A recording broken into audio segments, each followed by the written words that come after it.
Mandawali murder case की police ने सुलझाई गुत्थी। हत्या में शामिल 4 आरोपी गिरफ्तार, 1 आरोपी फरार। मामूली कहासुनी में आरोपी ने चलाया था चाकू।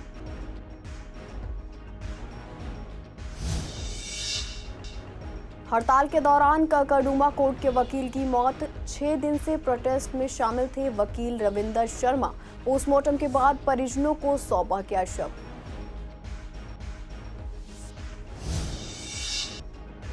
न्यू अशोकनगर में स्पेशल सेल ने किया एनकाउंटर। लॉरेंस गैंग के 2 बदमाश दबोचे, एक बदमाश के पैर में लगी गोली।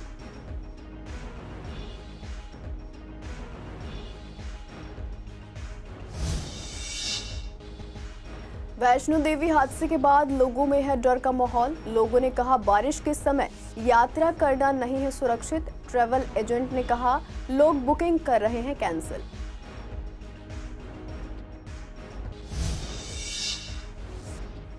शहादरा पुलिस ने 2 वाहन चोरों को किया गिरफ्तार। चोरी की गाड़ियां, नकली नंबर प्लेट और औजार बरामद। गाड़ियों की चोरी कर यूपी एमपी में बेचते थे आरोपी। फरार साथी की तलाश में जुटी पुलिस।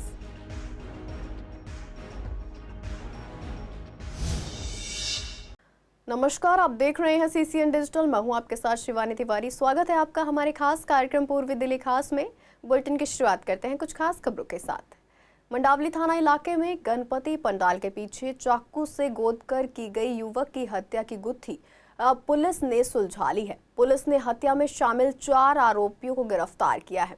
आरोपियों की पहचान चुन्नू उर्फ निखिल, आफ्ताब, प्रेमपाल और अमन शैफी के रूप में हुई है। फिलहाल इनके 5वें साथी की तलाश पुलिस कर रही है। जानकारी के अनुसार पुलिस ने बुधवार रात को ही चुन्नू और प्रेमपाल को हापुड़ और अमन और आफ्ताब को खोड़ा कॉलोनी से गिरफ्तार कर लिया था। डीसीपी अभिषेक धानिया ने बताया कि बुधवार रात को 8 बजे पुलिस को सूचना मिली थी कि पार्क में एक युवक खून से लथपथ हालत में पड़ा है। सूचना मिलते ही पुलिस मौके पर पहुंची और युवक को एलबीएस अस्पताल भर्ती कराया गया, जहां डॉक्टरों ने उसे मृत घोषित कर दिया। बाद में मृतक की पहचान उत्तराखंड के डोंगरी के निवासी नरेंद्र के रूप में हुई है। मामले की गंभीरता को देखते हुए स्पेशल स्टाफ के इंचार्ज जितेंद्र मलिक और नारकोटिक्स के एसआई राहुल मोंगा और कांस्टेबल कौशल की टीम बनाई गई। पुलिस को जांच में पता चला कि युवक नौकरी की तलाश में दिल्ली आया था। आरोपियों ने पुलिस पूछताछ में बताया कि वो लोग पार्क में मौजूद थे। वहां पर एक युवक बैठा हुआ था और युवक पार्क में आने वाला नया लग रहा था। आरोपी मृतक को परेशान करने लगे और युवक के विरोध करने पर कहासुनी हुई। आरोपियों ने युवक को पहले पीटा और उसके बाद चुन्नू ने उस पर चाकू से वार कर दिए।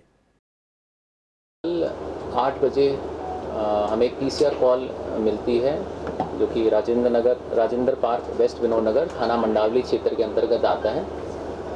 इसमें ये बताया जाता है कि एक व्यक्ति को स्टैब कर दिया गया है। इमीडिएटली जो थाने की टीम है अलॉन्ग विद एसएचओ मौके पे पहुंचते हैं। वहां पर एक इंजर्ड व्यक्ति होता है जिसकी शिनाख्त अभी नहीं होती। उसको मल्टीपल स्टैब वुंड्स होते हैं। उसको इमीडिएटली हॉस्पिटल लेके जाते हैं, जहां दौरान ट्रीटमेंट उसकी मृत्यु हो जाती है। इसमें अंडर मर्डर सेक्शन हम थाना पीएस मंडावली में केस दर्ज करते हैं और साथ ही साथ इसमें मल्टीपल टीम्स हम फॉर्म करते हैं, जिसमें मंडावली थाने की पूरे थाने की टीम, इसके साथ साथ हमारे स्पेशल स्टाफ की टीम और एएनएस की टीम इस केस को वर्कआउट करने में लग जाती है। इसके बाद हम इसमें लोकल इंटेलिजेंस से हमें ये पता चलता है कि ये जो पार्क है यहाँ पर कुछ कमोशन था, 4-5 लड़के थे और कुछ ब्रॉल हुआ था। उस लीड को हम फॉलोअप करते हैं, सीसीटीवी ट्रेल इसमें बनाते हैं, टेक्निकल सर्वेलेंस हम इसमें माउंट करते हैं और लोकल इंटेलिजेंस के आधार पर इसमें हम जो 2 अपराधी जो इस घटना में इन्वॉल्व थे उनको हम गाजियाबाद खोड़ा से एप्रीहेंड करते हैं। इनका नाम है अमन साफ़ी, मंडावली का यह रहने वाला है, 22 साल इसकी उम्र है। और एक आफ्ताब है, ये भी मंडावली का रहने वाला है, इसकी 24 साल उम्र है। जब इन दोनों को अरेस्ट करने के बाद जब हम इनकी इंटेरोगेशन करते हैं तो हमें इसके बाकी के जो 2 साथी हैं उनके बारे में हमें डिटेल्स मिलती है।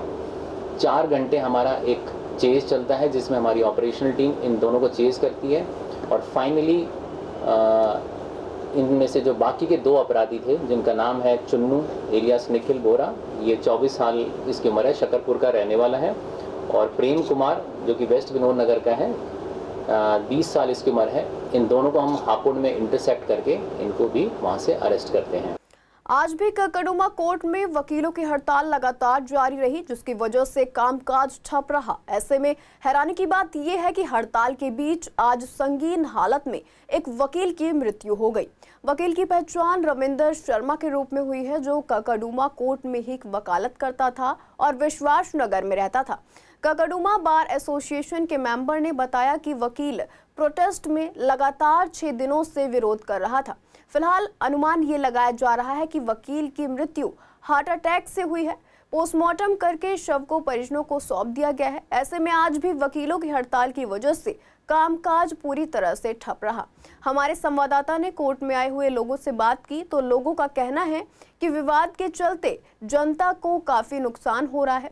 बता दें, फिलहाल सरकारी वकील काम कर रहे हैं। लोगों की मांग है कि सरकार और प्रशासन को इस मुद्दे पर ध्यान देना चाहिए। हड़ताल चल रही है और फिलहाल कोई काम नहीं हो रहा है यहाँ पे। आप यहाँ कोर्ट में कुछ काम कराने आए थे? नहीं, मेरा तो केस चल रहा है यहाँ पे। तो केस चल रहा है, तो क्या कर रहे हैं? वकील कुछ कह रहे थे? नहीं, वकील तो ये कह रहे हैं भाई हड़ताल चल रही है, सरकार जो है वो गलत काम कर रही है। हाँ, वो कह रहे हैं कि भाई जो पुलिस वाले की गवाही जो है वो थाने में होगी, कोर्ट में ना होकर तो सारा काम पुलिस के अंडर में चला जाएगा। वो कोर्ट कहाँ रह गया? डेट मिल रही है इसके आगे, डेट मिल रही है, डेट बढ़ाई जा रही है, डेट मिल रही है। अगर कोई इसमें कोई सहूलियत की बात आएगी तो जज काम करेंगे, नहीं तो बैठे जाओ पुलिस ही कर लो बस। हमारी क्या जरूरत है? जज तो ये कह रहे हैं कि हमारी जरूरत कहाँ है, अपने आप ही निपटा लो। उसी काम के लिए तीनों भाई हैं। तीनों भाई हैं। अब इनका तो काम ये हमारे समझ ये आ रहा है, अगर पुलिस ऐसा करेगी तो अपनी मर्जी से नोट लेकर वहीं खर्च करती रहेगी, वहीं सिस्टम बनाती रहेगी। कानून तो कुछ रही ना, कानून तो रहा ही नहीं भाई, कानून तो खत्म ही होगा। पुलिस के पास जाना तो ठीक होता है, लेकिन आजकल जो चल रहा है उस तरीके से देखा जाए तो हमारा कोर्ट बढ़िया है। उनको ऊपर वाला कामयाबी देता रहे। सरकारी वकील काम कर रहे हैं जी। ये हड़ताल थी, आज आपको पता चला अदालतों में हड़ताल का छठा दिन है और रविंद्र भाई हमारे बहुत पुराने मेंबर है शादरा बार के, और उसी हड़ताल में पार्टिसिपेट कर रहे थे तो अचानक से शिवरिंग होकर इनको पता चला ही फेंट हो गए। और उसके बाद जब इनको अस्पताल में ले गए तो वहाँ पता चला कि प्रॉब्ली शायद मोस्ट लाइकली हार्ट फेल से, हार्ट अटैक से इनकी डेथ हो गई। क्या ये भी हड़ताल में शामिल थे कंटिन्यू 6 दिनों से? नहीं, बिल्कुल शुरू से हड़ताल में शामिल रहे हैं शादरा बार के सभी मेंबर्स, और रविंद्र भाई हमेशा बार के साथ हर हड़ताल में कंधे से कंधा मिलाकर खड़े रहते थे। और वकीलों के आंदोलन में नारेबाजी करते हुए हाइपर हुआ और हाइपर होने पर संभवतः इसको अटैक आया और उसका दिल फटने से उसकी मौत हो गई है। न्यू अशोकनगर में स्पेशल सेल ने मुठभेड़ में रोहित गोतारा गैंग के 2 बदमाशों को गिरफ्तार किया है।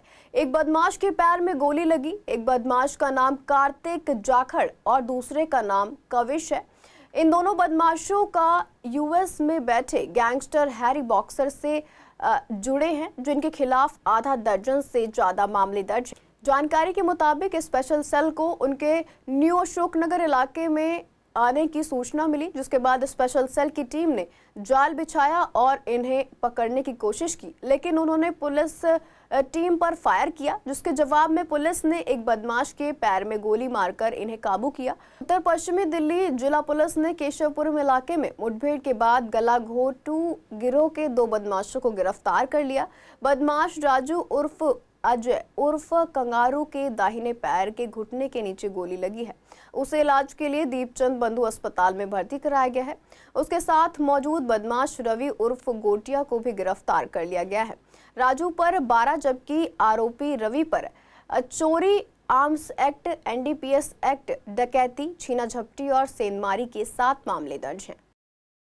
माता वैष्णो देवी यात्रा मार्ग में हुए हादसे के दौरान लगभग 34 लोगों की मौत की खबर सुनकर पूरा देश मायूस है। ऐसे में पूर्वी दिल्ली के कुछ लोग भी वैष्णो देवी के दर्शन के दौरान काफी समस्याओं से गुजरे। साथ ही साथ ट्रैवल एजेंट का भी काम ठप देखा जा रहा है। संवाददाता से बात करते हुए परिवार के लोगों ने बताया कि उनके परिवार का एक सदस्य माता वैष्णो देवी के दर्शन करने गया था, लेकिन जैसे ही वह अर्धकुंवारी से नीचे लौटा तभी लैंडस्लाइड हुई और भगदड़ मच गई।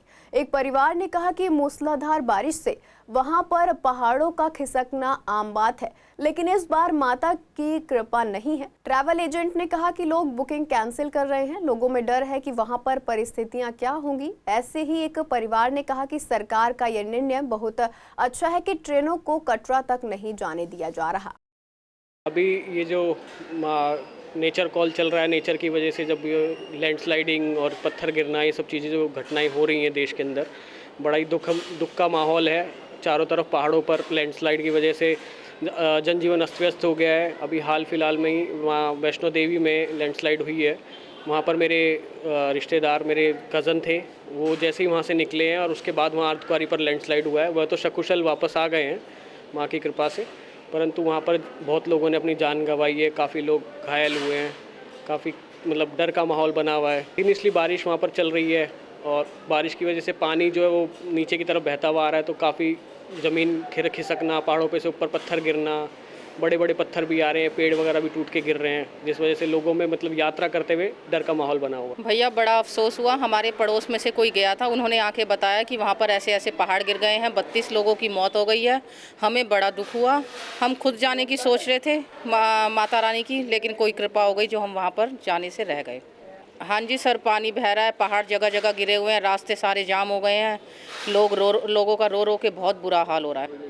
काफ़ी इफेक्ट पड़ा है, काम धंधे सारे बंद हो गए हैं और जो भी हुआ है इस दुख की घड़ी में सबके साथ ही हैं। देखो, पर जो हुआ वो माता रानी की कृपा से होना नहीं चाहिए था। आगे के लिए सबके लिए ठीक हो, माता रानी कृपा बनाए रखे अपनी, सबके काम धंधे चले। मेरी कैंसिल हुई है, वैष्णो देवी जानी थी अभी मात्र 6 तारीख को, वो अभी से ही कैंसिल हो गई। शाहदरा जिले की एएटीएस टीम ने वाहन चोर शफीक और जहीर अहमद उर्फ गुल्ला को गिरफ्तार किया है और उनके कब्जे से चोरी की गई कारें, ईसीएम उपकरण, नकली नंबर प्लेट और चोरी में इस्तेमाल औजार बरामद किए हैं। पुलिस को गुप्त सूचना मिली थी कि दोनों आरोपी चोरी की कार लेकर महाराजा सूरजमल मार्ग होते हुए दिलशाद गार्डन की ओर जा रहे हैं, जिस पर तुरंत कार्रवाई करते हुए टीम ने दोनों को गिरफ्तार कर लिया। जांच में सामने आया कि दोनों आरोपी लंबे समय से दिल्ली और आसपास के इलाकों में कार चोरी कर उन्हें यूपी और एमपी के अलग अलग इलाकों में बेचते थे। बरामद गाड़ियों में हुंडई i20 और मारुति स्विफ्ट शामिल है। साथ ही 3 ईसीएम सेट, लॉक सेट, औजार, पुरानी चाबियां और नकली नंबर प्लेट भी जब्त किए गए हैं। पूछताछ में आरोपियों ने खुलासा किया कि वे चोरी की गाड़ियों को बेचकर पैसा कमाते थे और उस पैसे का इस्तेमाल नशे और अपनी जरूरतों के लिए करते थे। दोनों पहले भी कई मामलों में शामिल रह चुके हैं और एक तीसरा साथी शाहरुख अभी फरार है।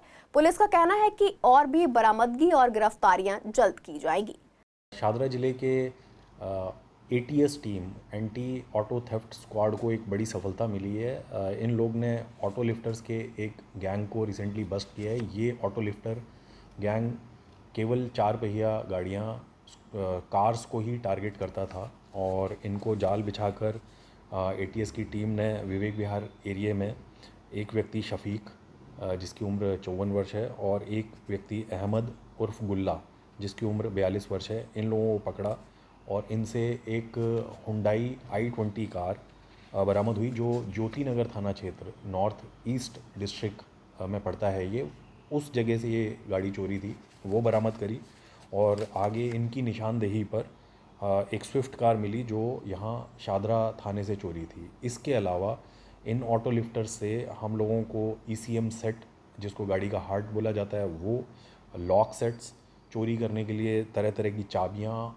औजार और 2 फर्जी नंबर प्लेट भी हमको इनसे बरामद हुई है। मेरी जनता से ये अनुरोध है कि आप अपनी गाड़ियों के अंदर और 2 व्हीलर्स के अंदर भी जहाँ तक हो सके एंटी ऑटो थेफ्ट डिवाइसेस आते हैं और काफ़ी सस्ते दामों में आजकल ये मार्केट में उपलब्ध हैं। आप प्लीज़ इनका उपयोग करें और अपनी गाड़ियों में लगाएं। उत्तर पूर्वी दिल्ली दंगे से जुड़े अगजनी के मामले में ककड़ुमा स्थित कोर्ट ने 6 लोगों को बरी कर दिया है। एडिशनल सेशन जज प्रवीण सिंह के कोर्ट ने आदेश में कहा कि सुनवाई के दौरान चर्चा से ये स्पष्ट है कि केवल मामले को सुलझाने के लिए आरोपियों पर झूठा मामला थोपा गया। वहीं जांच अधिकारी ने सबूतों को बढ़ा चढ़ाकर पेश किया। नतीजा ये हुआ कि आरोपियों के अधिकारों का गंभीर हनन हुआ। ये दुखद है कि स्पष्ट खामियों के बावजूद एसएचओ और एसीपी ने चार्जशीट को आगे बढ़ाया। कोर्ट ने दिल्ली पुलिस में सुधार के कदम उठाने के लिए आदेश की कॉपी दिल्ली पुलिस कमिश्नर को भेजने की बात कही है। न्यू उस्मानपुर थाना क्षेत्र में दंगाइयों ने 26 फरवरी 2020 को दोपहर के वक्त गामड़ी एक्सटेंशन में एक धार्मिक स्थल के पास घर, दुकान और स्कूटी में आग लगा दी थी। इस मामले में पुलिस ने सुदामापुरी निवासी ईशु गुप्ता, राजकुमार, अमित उर्फ अनु, पंजाबी कॉलोनी निवासी प्रेम प्रकाश, उस्मानपुर गावनी रोड निवासी मनीष शर्मा और उस्मानपुर जयप्रकाश नगर निवासी राहुल उर्फ गोलू को आरोपी बनाया था। मई 2023 में इन आरोपितों के खिलाफ आरोप तय किए गए थे। अदालत ने इन सभी को बरी करने का आदेश दिया है। दिल्ली नगर निगम की डेम्स विभाग की बैठक वीरवार को सिविक सेंटर स्थित मुख्यालय में आयोजित की गई, जिसमें सभी पार्षदों ने दिल्ली की सफाई व्यवस्था को बेहतर बनाने के लिए अपने सुझाव दिए। बैठक की अध्यक्षता डेम्स विभाग अध्यक्ष संदीप कपूर ने की और इस दौरान एक नई कमेटी का गठन किया गया, जिसकी जिम्मेदारी डिप्टी चेयरमैन धर्मवीर को सौंपी गई। ये कमेटी दिल्ली के सभी वार्डों का दौरा कर वहां की जनसंख्या, भौगोलिक स्थिति और जरूरतों के आधार पर कर्मचारियों की नियुक्ति, संख्या और किए जाने वाले काम का अध्ययन करेगी और रिपोर्ट पेश करेगी। बैठक में ये भी तय किया गया कि कर्मचारियों के हितों की रक्षा के लिए हफ्ते में एक दिन चेयरमैन के कक्ष में अधिकारियों के साथ उनकी शिकायतें सुनी जाएंगी। साथ ही इस बार दिवाली पर कर्मचारियों को पिछले 2 साल से रुका हुआ बोनस देने का भी निर्णय लिया गया। बैठक में मौजूद पार्षदों और अधिकारियों ने सुझाव दिया कि डेम्स विभाग के अधिकारियों की जिम्मेदारियों को स्पष्ट रूप से तय किया जाएगा और सफाई व्यवस्था के लिए अलग से अधिकारियों की तैनाती हो। अध्यक्ष ने अपील की कि दिल्ली को कूड़ा मुक्त बनाने के लिए सभी मिलकर काम करें। बुधवार की जो बैठक हुई हमारी कमेटी की, इसमें हमारे 40 सदस्य हैं और अफसर हैं, तो सभी उपस्थित थे और बहुत सारे ऐसे निर्णय हुए जिसमें जो हमारे कर्मचारी हैं, जो सुबह उठकर आपके गली मोहल्ले में झाड़ू लगाते हैं, कूड़ा इकट्ठा करते हैं, नालियों की सफाई करते हैं और हमें स्वच्छ वातावरण देते हैं, हमने निर्णय लिया है कि आने वाले जो 2 बोनस उनके पेंडिंग थे वो इस दिवाली तक दिए जाए। उसके साथ साथ जो कच्चे कर्मचारी हैं जिनका बोनस बहुत कम है, उसके पैसे भी इंक्रीज़ किए जाएं। कर्मचारियों को बहुत सारी दिक्कत होती है, कई बार अधिकारी नहीं सुनते हैं और उनका शोषण किया जाता है। तो हमने निर्णय लिया है कि चेयरमैन के ऑफिस में हफ्ते में एक दिन जो है वो कर्मचारियों की समस्याओं को सुनने के लिए अधिकारियों के साथ मैं खुद बैठूंगा और उनकी जो व्यक्तिगत समस्या है उनका हम निवारण करेंगे। इसके साथ साथ हमने एक बड़ा निर्णय ये लिया है कि बहुत सारी जगह सुनने में आता है कि कर्मचारियों की संख्या कम है, लेकिन कुछ वार्डों में, कुछ जोन में हमने देखा है कि कर्मचारी बहुत ज़्यादा है। तो डिप्टी चेयरमैन धर्मवीर जी की अध्यक्षता में एक कमेटी का गठन किया गया है, जो आने वाले समय में सभी जोन में, सभी वार्ड में कर्मचारियों की संख्या पे स्टडी करेंगी, उनकी भौगोलिक स्थिति, उनकी जनसंख्या, उनके क्षेत्र को देखकर कितने कर्मचारी उनके वार्ड में होने चाहिए उनको देखेंगी, क्योंकि आज की डेट में 62,000 कर्मचारी नगर निगम में सफाई के लिए हैं और लगभग इतने ही कर्मचारी हमारे रोल पर हैं। तो क्यों किसी वार्ड में कर्मचारी कम है, ज़्यादा है, तो उसका चेकिंग करके और सभी वार्डों में उसकी ज़रूरत के हिसाब से कर्मचारियों को दिया जाएगा। दिल्ली में 1 सितंबर से चांदी की ज्वेलरी और सिक्कों पर हॉलमार्किंग लागू करने की केंद्र सरकार की तैयारी को लेकर ज्वेलर्स में चर्चा तेज हो गई है। All India jewellers and gold Smith federation के प्रेसिडेंट राकेश कुमार गुप्ता ने बताया कि बाजार में ज्यादातर ज्वेलर्स पहले से ही हॉलमार्क चांदी बेच रहे हैं, लेकिन कुछ दुकानदार नकली चांदी बेचकर लोगों को गुमराह करते हैं। ऐसे में हॉलमार्किंग से पारदर्शिता आएगी और ग्राहकों को शुद्धता की गारंटी मिलेगी। हालांकि उन्होंने ये भी कहा कि सरकार का ये नियम तुरंत 1 सितंबर से लागू करना ठीक नहीं है, क्योंकि कुछ कैरेट की चांदी पर हॉलमार्किंग संभव नहीं होती। उन्होंने सुझाव दिया कि इस नियम को नए व्यापारिक महीने यानी 1 अप्रैल से पूरी तरह लागू किया जाए, ताकि ज्वेलर्स को तैयारी का समय मिल सके। फेडरेशन ने सरकार से मांग की है कि अलग अलग कैरेट की चांदी के मानक तय कर उनकी समीक्षा की जाए और फिर नए भाव के साथ इसे लागू किया जाए। फेडरेशन का मानना है कि हॉलमार्किंग से ग्राहकों को फायदा तो होगा, लेकिन व्यापारियों को भी थोड़ी राहत और समय दिया जाना चाहिए ताकि नियम को ठीक से लागू किया जा सके। सोने के ऊपर हॉलमार्क तो आपने सुना ही होगा। हॉलमार्क को लेकर चांदी पर भी अब ये निर्णय आने वाला है। ये आया है या नहीं आया, ये काफ़ी गंभीर विषय है, क्योंकि लोगों को अभी तक मैसेज नहीं मिल पाया। मार्केट में भी ऐसा मैसेज नहीं है कि चांदी के ऊपर भी हॉलमार्क आने वाला है। इसके लिए हमसे राकेश गुप्ता जी बात करेंगे, जो कि इन चीज़ों में रहते हैं और साथ ही साथ प्रेसिडेंट भी हैं और काफ़ी संगठन से जुड़े हैं, जो कि सोनार के विषय में बात रखते हैं। सर, पहले तो बहुत बहुत स्वागत है। धन्यवाद आपका। सर क्या मामला है ये कि चांदी के ऊपर हॉलमार्क की बात आ रही है, क्या सच्चाई है, क्या कहेंगे? लोगों में बड़ा गुमराह वाला सिस्टम बना हुआ है।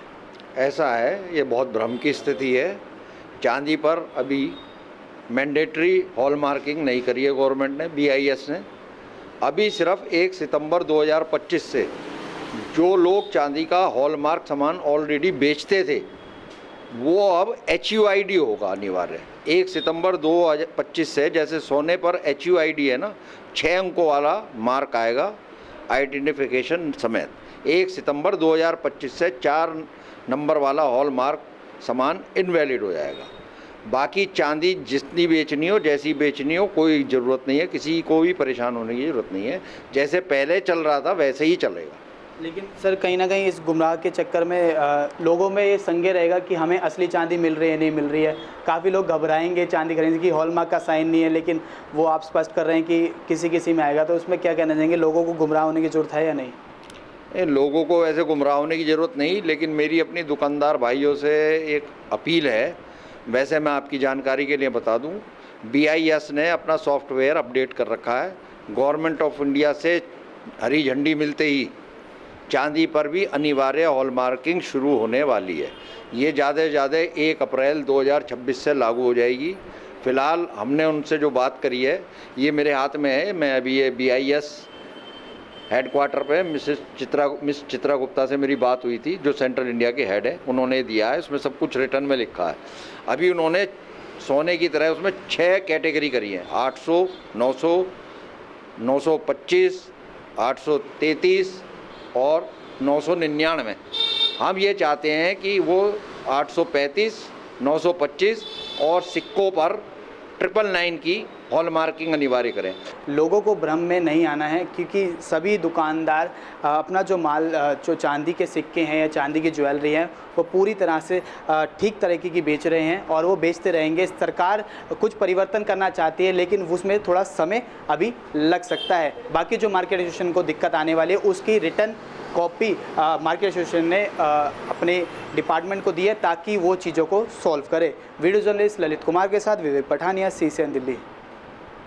शाहदरा साइबर पुलिस ने शेयर ट्रेडिंग के नाम पर ठगी करने वाले गिरोह का भंडाफोड़ करते हुए आरोपी शुभम जैन को गिरफ्तार किया है। मामला उस समय सामने आया जब शिकायतकर्ता कृष्ण कुमार को daily stock market trade exchange 2013 नामक व्हाट्सएप ग्रुप में जोड़ा गया, जहां ग्रुप एडमिन ने ऐप से शेयर खरीद बिक्री और IPO में निवेश करने के लिए लालच दिया।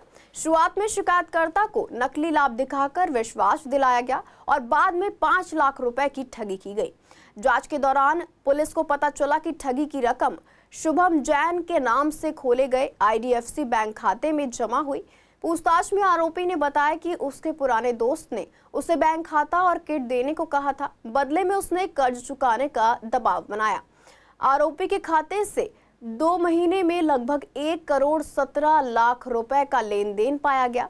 पुलिस ने आरोपी से एक मोबाइल फोन और सिम कार्ड बरामद किया है। अदालत में पेश करने पर आरोपी को 1 दिन की पुलिस रिमांड पर भेजा गया और आगे की जांच जारी है। शाहदरा पुलिस ने डकैती के मामले का पर्दाफाश करते हुए 3 कुख्यात अपराधियों को गिरफ्तार किया है। घटना 24 अगस्त की रात करीब 10 बजे रोहताश नगर बाबरपुर रोड पर हुई, जब 2 बदमाश स्कूटी से आए और एक व्यक्ति का मोबाइल छीनने लगे। मौके पर मौजूद चंद्रशेखर और स्थानीय लोगों ने उन्हें पकड़ने की कोशिश की, लेकिन उनमें से एक ने पिस्तौल दिखाकर डराया और चंद्रशेखर की बाइक लेकर फरार हो गए। बदमाश अपनी स्कूटी और छीना हुआ मोबाइल फोन वहीं छोड़कर भाग गए। जांच में पता चला कि स्कूटी थाना गीता कॉलोनी से चोरी की गई थी। मामले की गंभीरता को देखते हुए शाहदरा थाना प्रभारी ने इंस्पेक्टर नीरज कुमार और टीम को लगाया। CCTV और स्थानीय जानकारी से पता चला कि आरोपी हरिद्वार भागने की फिराक में है। पुलिस टीम ने पीछा कर दोनों आरोपियों पवन और योगेश आनंद को हर की पैड़ी हरिद्वार से गिरफ्तार कर लिया और इनके पास से लूटी गई बाइक, देसी पिस्तौल और 2 कारतूस बरामद किए गए। पूछताछ में सामने आया कि पवन पहले भी विवेक विहार थाने के एक केस में शामिल रह चुका है, जबकि योगेश पर 15 से ज्यादा आपराधिक मामले दर्ज हैं। इसके अलावा तीसरा आरोपी दीपक यादव भी गाजियाबाद का रहने वाला है और दिल्ली यूपी में 10 से ज्यादा मामलों में शामिल पाया गया। पुलिस ने बाइक, पिस्तौल और कारतूस जब्त कर लिए हैं और आरोपियों से पूछताछ जारी है। फिलहाल के लिए पूर्वी दिल्ली खास में इतना ही। ऐसी तमाम अपडेट्स के लिए बने रहिए CCN डिजिटल के साथ।